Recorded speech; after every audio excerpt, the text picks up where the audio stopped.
Fortunately, this morning, we have our first presentation is from Ryse Solutions, and we have Gordon Day and Pauline Ling. They're going to present to us, and they're in the blue box and recycling and waste area of the province, and been around for a fair length of time. And it's we're excited that they're able to join us this morning, and excited that they're going to be a part of the evolution of the blue box in Ontario. With that, I'll turn it over to you. Great. Thank you so much, Mac. Good morning, everyone. Thank you for joining us and being the first group bright and early with coffee in hand. In this presentation today, we'll be talking and sharing with you some information about the new blue box regulation, the transition process to get to it, and just some useful information that Gordon and I think that it would be good for municipalities to know as we all go through this transition process. So with that, we'll get started. And actually, if I had a chance, I'd love to say, hey, raise your hands if you participated in the earlier morning learning session, and because I'm sure some of you have already heard from the other two pros. So I'd be really interested to know, at the end, we'll have some time for questions, and feel free to ask us anything that, you heard that, may be different that you hear today than what you heard a few months ago. So we'll make sure we have enough time for some questions. So these are our bios. We have a small but mighty team. Gordon Day, he is our Vice President of Ryse, and Ryse is a division of Mterra Environmental, which you'll see later on how that kind of structure looks like. But Gordon, he is one of the premier experts truly in extended producer responsibility in Canada. He has worked across multiple EPR programs, including Blue Box, beverage containers, electronics, hazardous and special products, you name it. So he's leading our Ryse Solutions group. Carmelina Macario, she's not with us today, but she is our Pro Services Manager. She has over a decade of experience working on the regulatory and policy side with WDO, RIPRA, and she joined us about 3 years ago. Myself, I'm the Chief Sustainability Officer for Terra Group. You may be familiar with us, and you may know us as, the recycling company, but we'll provide a little bit more information on about what Mterra and Ryse does. I have about 15 years of experience in waste management, including collection and post-collections of all types of materials across Canada. And our newest recruit, Kimberly Goot, some of you may know her. She's been working on implementing our HSP program with our municipal partners across Ontario, and she has about 7 years working with private and public organizations in waste diversion across multiple regulatory programs. So who we are. Terra Group, we have been around for 45 years. We're a Canadian family-owned company. We're also owned and operated by a BIPOC or, I don't want to get, political, but, an ethnic woman. She's my mother. She started the business 45 years ago. We're very proud of our origin story, our diversity, and the team members that we have from all types of backgrounds. Ryse Solutions is our newest division in Terra Group, and Ryse has no trucks, no plants, no equipment. It is completely focused on producer responsibility. So we do work across all the programs that have transitioned to producer responsibility in Ontario, and again, we'll provide a little bit more information. Mterra, which you're probably more familiar with, we're a service provider across Canada.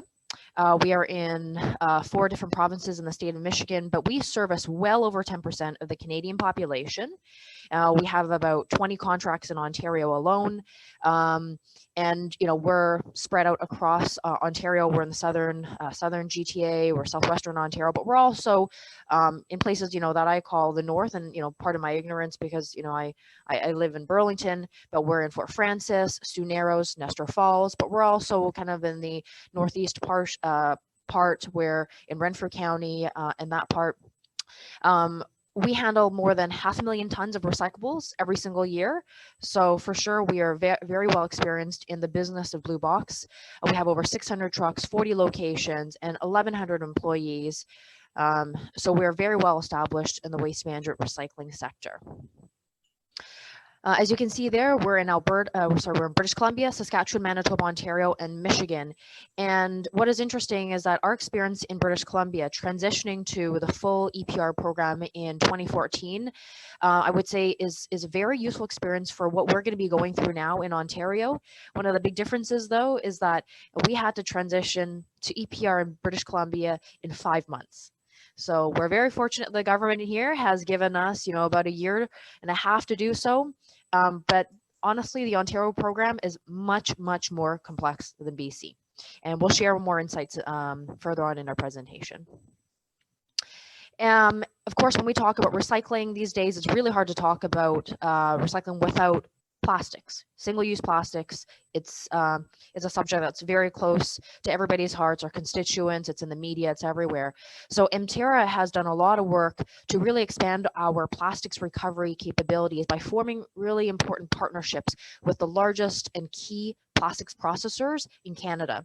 So Revital Polymers is the newest plastics processing plant. They handle the full range of resins from number 1 to number 7. They're based in Sarnia. They're the newest facility in Ontario.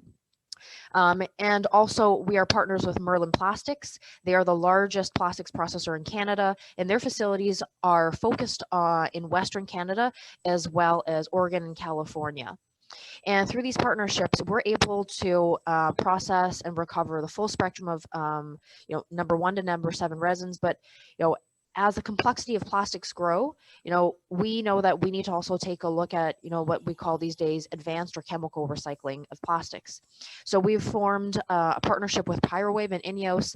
And with these two companies, the focus is on number 6 plastics, which, we probably are more, we commonly call it styrofoam. And there is also, rigid polystyrene, but most of these packages are used for, food service packaging. And then finally, both Mterra and Ryse are members of the Canada Plastics Pact. You may have heard about it, but it has brought together brand owners, nonprofit organizations or NGOs, as well as recyclers across the value chain for plastics management, so that we can ensure that plastics are recycled. They're put back into making new plastics, and unnecessary plastics are no longer sold. So I'll turn it over now to Gordon, who will go over the new regulatory framework in Ontario. Thank you, Paulina, and good morning, everyone. Ontario, as you know, is going through a very fundamental change in terms of its regulatory structure with regards to what used to be called extended producer responsibility, and is now moving to a new IPR, individual producer responsibility framework in the province. Next slide, please, Paulina. A couple of key changes just for structural and understanding them, for level setting, is that the regulatory programs for tires, electronics, batteries, blue box packaging, and hazardous special products are moving from a collective responsibility model where there was typically one entity that was responsible, to individual producer responsibility, where the actual company, now called the producer, is responsible. So whether that's a manufacturer or a retailer who has responsibility and owns the brand. And that's a fundamental change from a legal responsibility standpoint. So you're going from collective models to individual models to meet the requirements of the regulation. But the regulation also then has expanded who is involved in those programs to allow for what is called a producer responsibility organization, or a PRO. And a PRO is a competitive, it's competitive. There are no defined number of PROs. They're not mandated by law. They are entities that can be created to serve the requirements of a producer. And so therefore producers now, for the first time in the country, in the province, have choice on who they work with to help them meet the legal requirements. Some of the previous kind of collective programs did not really have targets in place, and what you'll see through this process, this new regulatory framework, is a maturing of the regulatory structure, so that now these programs actually have improved regulatory requirements, performance-based requirements, including increased and sustaining accessibility requirements, which is important, especially in Northern Ontario and rural areas. Increased performance management requirements. Some of the programs and some of the regulations for the first time have targets that are mandated in regulation, and those targets tend to improve over time. And then there's also recycling efficiency requirements. So while you may pick up something and you just sort of put it off to its lowest common opportunity, the regulations actually have fairly high requirements to achieve recycling efficiency. And that's across all of these regulations. Each material has its own regulation, but these are kind of some of the themes that you're seeing across these changing regulatory structure. So again, the other key part now is there's an authority, the RPRA, the Resource Productivity and Recovery Authority, who all of the producers have to register with. That's what makes it an individual producer responsibility model. So producers now have to work with RPRA, and organizations like the Stewardship Ontario's, the Ontario Tire Stewardship, are going to be wound down. In fact, some of them are already gone at this point in time. And Stewardship Ontario is the only one that will remain for a few more years. Excuse me, thank you. So Ryse Solutions is one of those pros, a producer responsibility organization. We are Ontario's first and most comprehensive multi-material pro. So that means that we are actually providing pro services to producers for each of the regulated materials, which includes tires, batteries, electronics, now blue box, and then hazardous special products.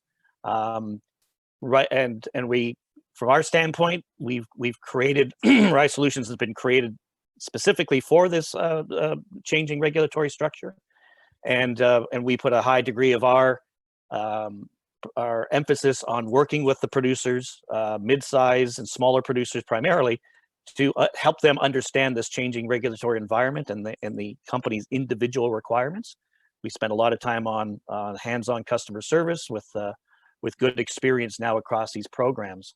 So before the Blue Box program even gets started, we've got over 120 customers where we're providing this support to producers, some of them being the largest sort of producers and retailers that you'll be familiar with in terms of tires, batteries, electronics. And then we now are transitioning into hazardous special products, which just came into force on October 1st.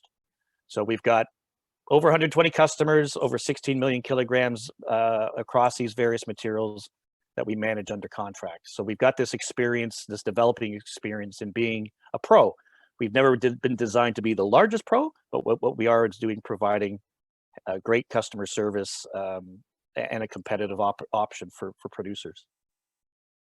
So again, what is this new thing called a pro? Well, a pro actually is, supports and assists producers in understanding this new and complex regulation, works with the producer to get the right information from this new authority and understand the requirements of the regulations.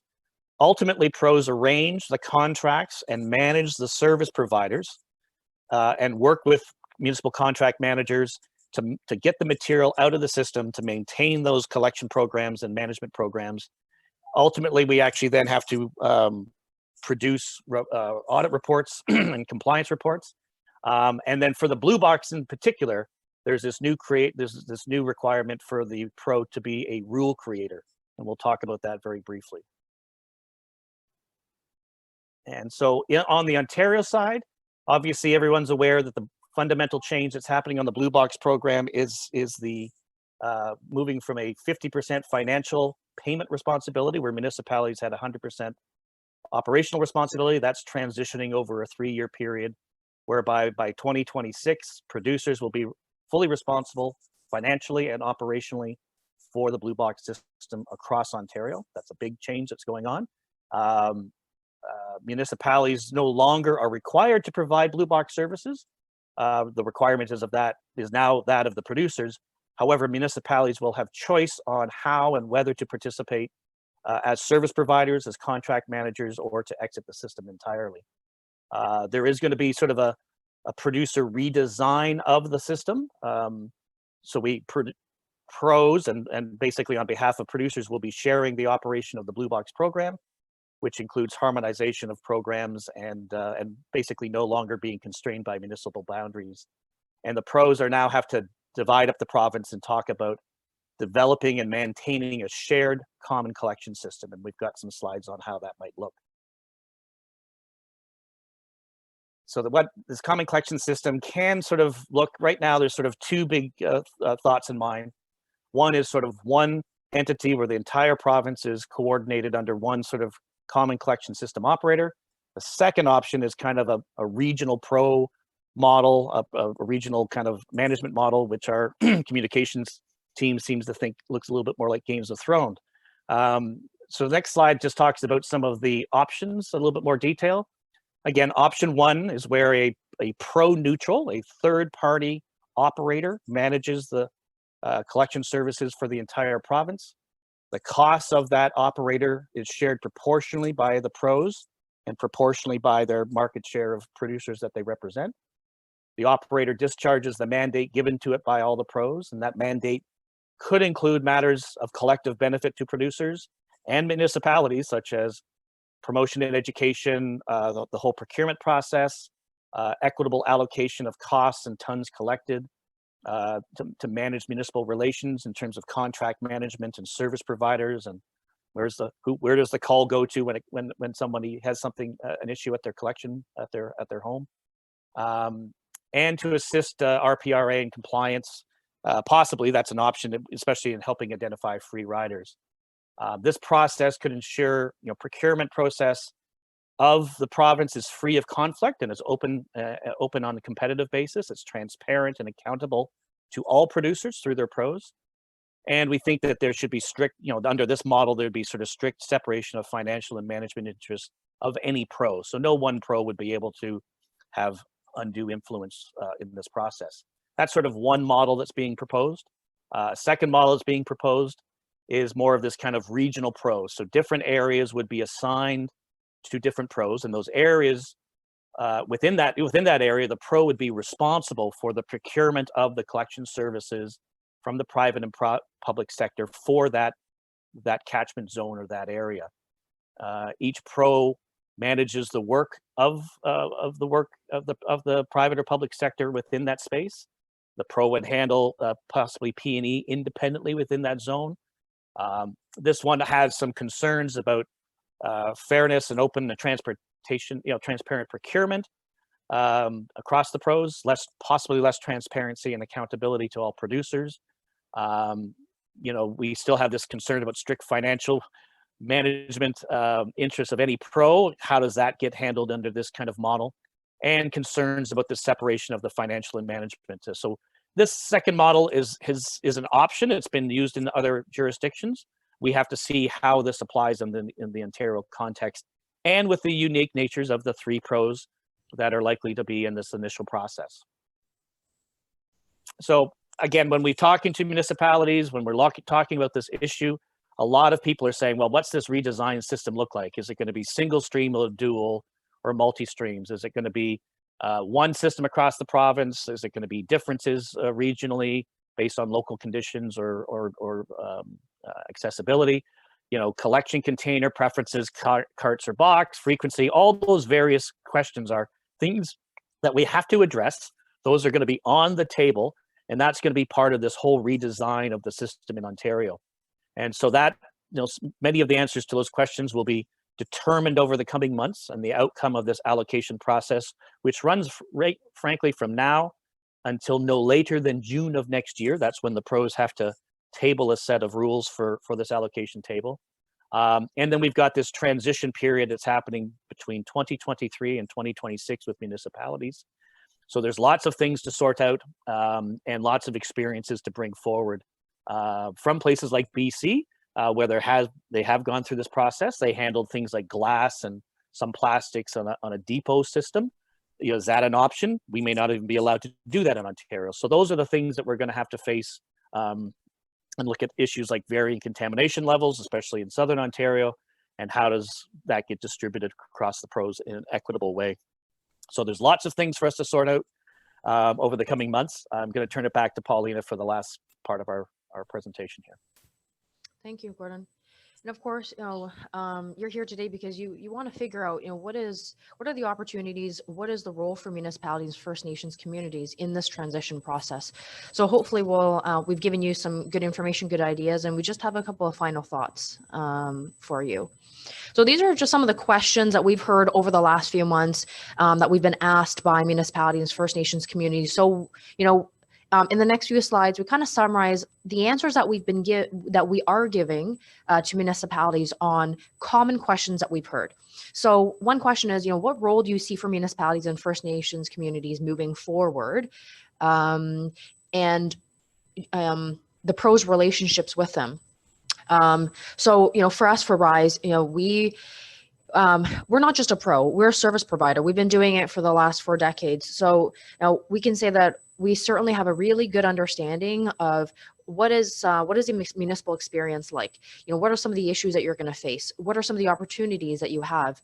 So as a pro now, we definitely want to leverage the experience of municipalities. And I know that some of you are interested in either being a service provider or being a contract manager, which means that, you'll manage your service provider that you've hired, and you're kind of that in between your service provider and the pros. We also believe that municipalities have collection infrastructure, like your own fleet, like your service provider contracts, like transfer stations, that should be leveraged in the common collection system where possible. Of course, you all have a lot of experience in promotion education, and we feel that that is a value that pros should leverage. And of course, finally, customer relationship management. You have call centers, you get the emails, you've been doing this for decades, and especially during the transition process, residents will not know who to call.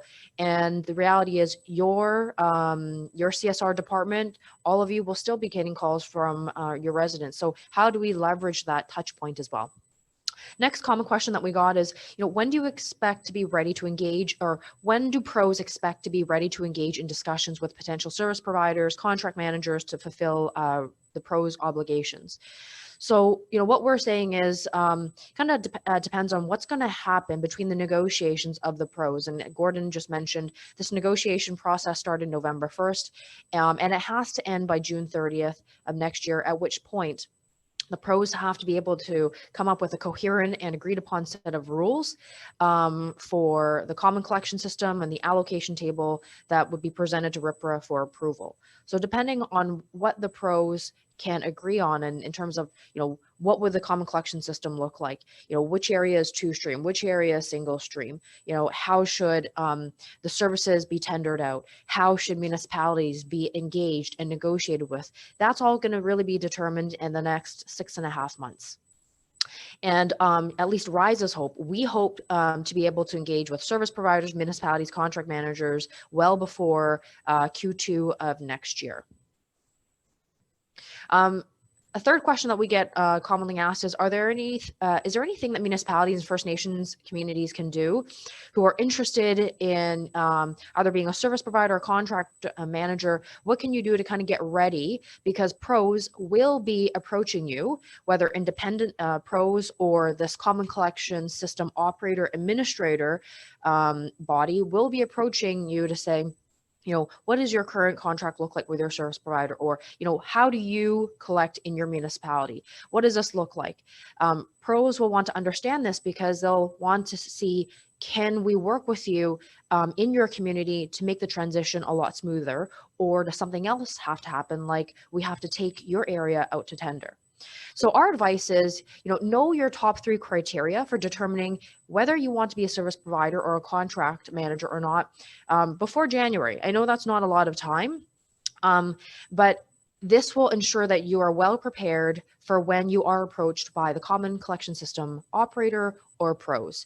And things that you'll want to think about as you make this decision is, what kind of reimbursement do you want from pros, or do you need from pros? What kind of penalties are you willing to live with under your agreement with the pros? What are the service levels that pros will want to achieve in your community? What kind of technology requirements will pros want to have you use? What kind of P&E support can you provide? Next thing that we encourage you to think about is see if you can get council approval to get to get their approval to negotiate with pros before January again. And the reason why we suggest this is because that gives about 10.5 months before municipal elections take place in October. You're much more well-versed than we are in terms of what the ramifications of municipal elections are. But we've thought, again, this gives a nice buffer between the two events. And then finally, FONOM and AMO can provide regular updates to ensure that, all municipalities, whether, the municipality is in the GTA or the Golden Horseshoe or, East or West or North, everybody should really have the same information to ensure that you all can make the best decisions for your community. And just to close it off, Ryse is a division of Mterra. Mterra has been servicing Ontario, all the communities, in all the different, not all the communities, but across Ontario for decades now. So from a pro perspective, we're really able to understand, how does collection work? What do municipalities face? What is it like to take phone calls from residents? So as a pro, we're certainly going to leverage that experience. We're also very proud to say we have the most experience being a pro under this new regulatory framework in Ontario. We were registered in 2018 when the first program transitioned, and that was tires. So compared to all the other pros in the blue box space, we've been doing this for the longest. And when you think back to our experience helping British Columbia transition, we also faced a similar situation in 2014. Used tires, we transitioned in 2019, and as Gordon said, we've been doing the transition for batteries, electronics, and HSP in Ontario since about the middle of this year. And then finally, just the last bullet point, Mterra and now Ryse, we put a lot of effort into building a reputation of respecting our municipal partners, our customers, residents, and now producers. And our key objective is provide good governance, transparency, and to leverage our experience that we've gained, across Canada and in Ontario in particular since 2018. And we hope that we can be of value to all stakeholders moving forward in this very, very challenging and complex transition. So with that, we'll open the floor up to any questions you may have.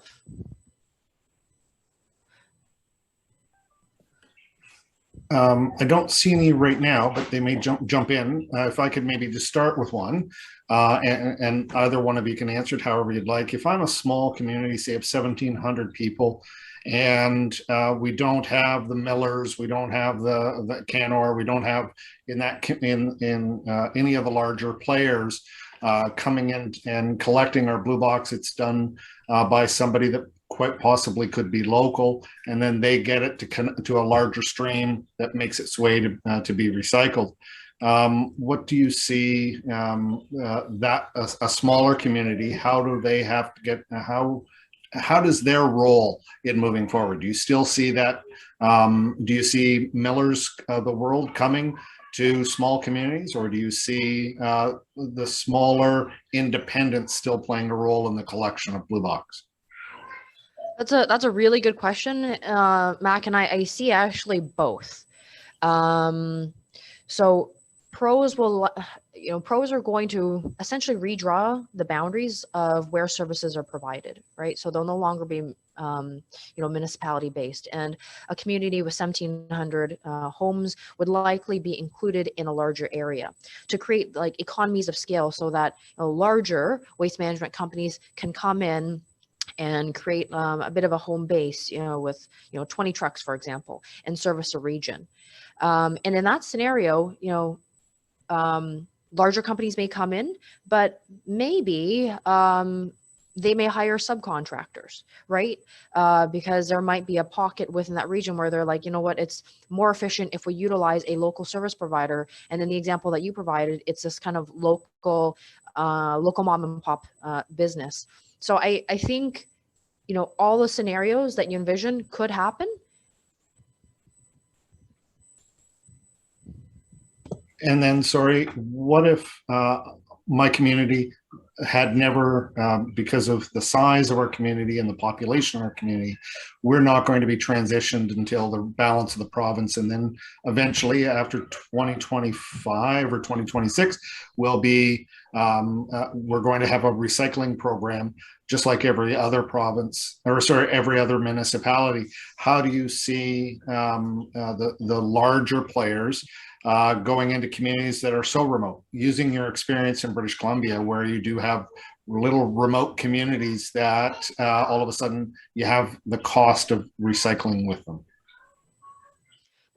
Mac, just to make sure I understand your question, what you're asking is for like the remote communities, how will recycling services be delivered? So presently, right now, there are some communities in Northern Ontario, because of their size, do not have a recycling program today. The province has insisted that they have that at the end of transition, that those communities will not all of a sudden, they will be a part of the system. So if Coke sells a can of pop in a small community at the corner store, they should recycle it there. That's always been the philosophy. So as communities like Horn-Payne doesn't have a recycling program today, once the transition is done, Horn-Payne will have a recycling program.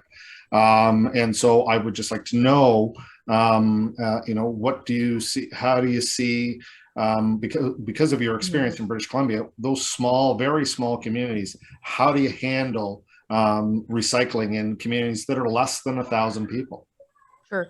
Maybe Gordon, I will start and maybe you can kind of fill in the gaps because I feel like I'm going to miss something. So for British Columbia, the difference in that program and the future Ontario program is, I believe in the Ontario regulation, communities that don't currently have recycling programs will, pros or producers will have to bring one in that matches the same frequency and service level as the garbage collection program. So in the community that, you named there, Mac, if they have a biweekly garbage collection program at the curb, then producers and pros will have to provide a biweekly recycling collection program at the curb. In British Columbia, there wasn't this kind of equivalency between garbage and recycling services. So what happened in kind of more remote communities is that they really leveraged the bottle deposit, the bottle return depot system there. And, that's a fundamental difference between BC and Ontario too. They have, I think hundreds, like 300 plus bottle depots. And so Recycle BC was able to leverage those already existing collection infrastructure and to have residents bring certain materials there. Gord, did I miss anything? No, I think you captured it. Again, the difference is the bottle depot network in BC certainly provides like an outlet or at least a convenient equivalency. And again, I still think there'll be those opportunities, especially for maybe local service providers to work with the pros in this new model to provide that maybe an expanded service that's a little bit more locally driven or locally provided than necessarily what you've talked about, Mac, of some Southern Ontario entity, filling that void. So again, part of this process is supposed to be some choice and independence for producers, but there's also choice and independence for municipalities and opportunities for service providers. So we think local service providers will also have some opportunities, as Paulina said, to work and fill some of those gaps that may be there, that it just may be more convenient and more cost effective to do so rather than working with the pro and maybe other service providers to fill those gaps.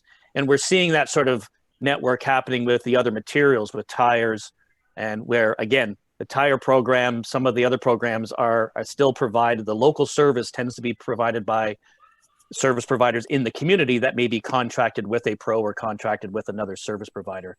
So we hope that those opportunities to leverage and for some of the smaller service providers and businesses to maybe grow their services. And one a really good example, I think, is how Ryse is implementing HSP services across municipal collection sites. So, our focus for our pro has been on pressurized containers, the refillable and non-refillable kinds. Like the most common ones that come to mind are like the green, single-use propane tanks. And what we've done with our municipal partners is that we've allowed them, we've asked them, from the feedback that we got from them, that they actually get to choose a service provider because the transition, quite frankly, was very short, and they know their service provider. They've probably been working with them for years. So in this transition period of the HSP program, we reimburse municipalities for the proportional cost of managing the pressurized containers, and they can use those funds to select and use whichever service provider that they would like. And that's, I think, a nice kind of example of leveraging local service providers and not, tendering out everything unnecessarily, especially during a transition period. Well, thank you. We've hit our time, but you'll notice that there was a question in the chat from Greg, and it's a great point. Is that Northern Ontario is a little bit of a different animal than the GTHA, just because of vast differences. And to Greg's point, is that there is a collection from a blue box collection from the islands in his community. So that is, it's not just driving down the 401 and the 404. There's actually, using the uniqueness of Northern Ontario. So it is going to be a challenge. And but I'd like to thank the both of you for presenting today. I'll remind the viewers and those that are on the call and your communities, that sessions like this are all spliced and put on the YouTube channel, FONOM's YouTube channel, so that you can see them further. And if you do have questions, or if your community does have questions as you move through the transition, Paulina and Gordon are good resources, and FONOM can make those connections for you moving forward.